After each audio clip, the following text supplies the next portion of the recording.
I don't know if anyone knows this, but how much of a trucker you are is determined by how many tires you can put on the ground. Or at least that's what some people think, I believe.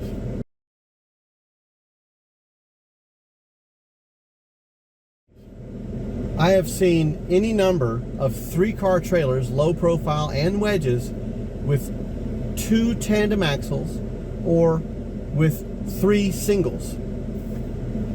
Here's the problem. That trailer, you can add as much weight to that trailer as you want to when you have 2 tandem axles. They're typically twin 8,000s, 9,000s, 10,000s, all the way up to 12,000 pound twins that you have back there. Which, if you look at it, and you had twin 7,000 pound Dexters back there, it can far exceed the capabilities of 2 twin 7,000 pound axles. The problem comes in is the length of the trailer deck. If you're going to put 3 cars on there, you're not going to exceed the 14,000 pound Dexter axles if they're cars. If you put 3 small pickup trucks, Tacomas and the like on there, you're not going to exceed those Dexter 7,000 pound twin axles. You're not going to put 3 dualies on there. You're not going to put 3 F-250s on there.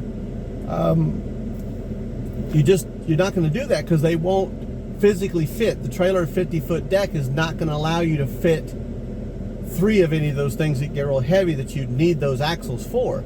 So what this means is that you've now wasted money buying a trailer with that twin tandem setup, which is really expensive, or with 3 axles in the back on a 3-car trailer, whether the low profile or even a wedge trailer in 3 cars. It's only going to carry so much length. The weight is going to be associated with the length of the vehicles you're putting on. So don't spend the extra money and go, I mean, some of these things, you're talking about the trailer with 2 twin tandems can cost as much as $4,000 more than a 2-axle, 2 7,000 pound Dexters. If you have 3 7,000 pound Dexter axles back there, which is, if you got to just think you have to have more tires on the ground, you can do that. But even then, you're adding an extra $1,000 or more, $1,500 to the price of the trailer you're buying, only to cost yourself more money. That's right, to cost yourself more money. The more tires you put on the ground, the more resistance to roll you have. Therefore, the more money you spend in fuel. Now, the difference between going from 4 tires and doubling that to 8 tires, that's doubling the resistance to roll on the ground, not to mention the added weight that you're now carrying with you because you have that much heavier axle group on the back, even with 3 axles on the back. So is it smart to go out and buy a twin tandem axle 3-car trailer or a 3-axle 3-car trailer? No, it's not going to make any difference. People that say there's a difference are wrong. Stability, no difference, because the amount of weight that trailer is going to carry is limited to the length of the vehicles that the deck can support, and therefore you're not going to press past what those Dexter, what the 2 7,000 pounds can do. You're just not going to do it. I mean, if you got 2 dualies and they weigh 18,000 pounds, I mean 8,000 pounds, not 18, but 8,000 pounds a piece, and you put them on there, that's 16,000 pounds, but that doesn't go to the rear axles. Remember, as I've said in other videos, from the point at which the tire touches the ground on the front axle, depending on the trailer, but with most trailers, about 6 to 8 feet in front of that, it begins to transfer a massive amount of that weight into the truck. By the time you get up to 10 or 15 feet or so, you've put in like 50% of the weight of the vehicle into the truck.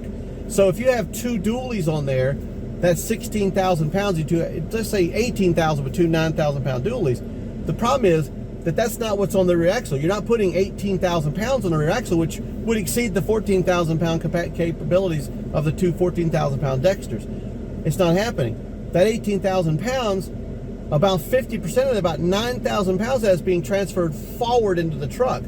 At minimum, 7,000 to 8,000 pounds. So you go from 18,000 to 11,000 pounds on the Dexter axles. And now, since you can't put a 3rd car on there to get another 4,000 or 5,000 pounds because there's no length left, you can see how the math just doesn't add up to needing the twin dually axles back there. So save yourself some money and don't go buy yourself a trailer with twin tandems on there, or three 7Ks on there, if you're going to have a 3-car hauler. Now, if you have a 4-car hauler, and especially if it's an over-under setup, which most of the people are going to, the trailer's heavier, so that some of the weight is going to the trailer. So now when you put 4 cars on there, but again, most of your 4-car haulers are going to limit you because of the configuration of the 4 cars. On that top deck of most of the over-under car carriers, car haulers for the dualies, the top deck is not going to support 2 trucks on the top. It definitely won't support a truck on the bottom and the front. The only place you can really do a truck in that configuration would be 1 truck on the top, which begins to get really tall, and then a truck on the back. So you can put 2 trucks on there, but that's leaving you're back to 3 cars doing that. And as I've said in past videos, they don't pay you for the weight, they pay you for the mile. You can look on in Central Dispatch or any of them, and you'll see they'll have a Ford F350 single rear wheel crew cab 4x4 diesel that weighs in at 8,500 pounds at 80 cents a mile, and then they'll have a Hyundai Elantra at 80 cents a mile.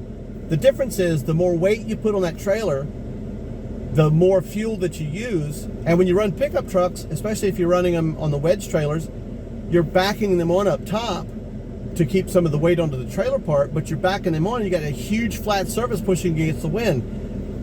And then if you bought a tandem axle wedge, wow, you're really taking a lot of fuel mileage there, so you're really costing yourself in the long run. So, twin tandems, 3-axle trailers, don't do it if you're going to have a 3-car trailer. Don't do that. CDL or not, don't do that. If you're non-CDL, definitely don't do that. But if you're CDL, forget all that mess. If you think different, leave a comment. I'd like to see that, and I'd love to answer your questions. Thank you.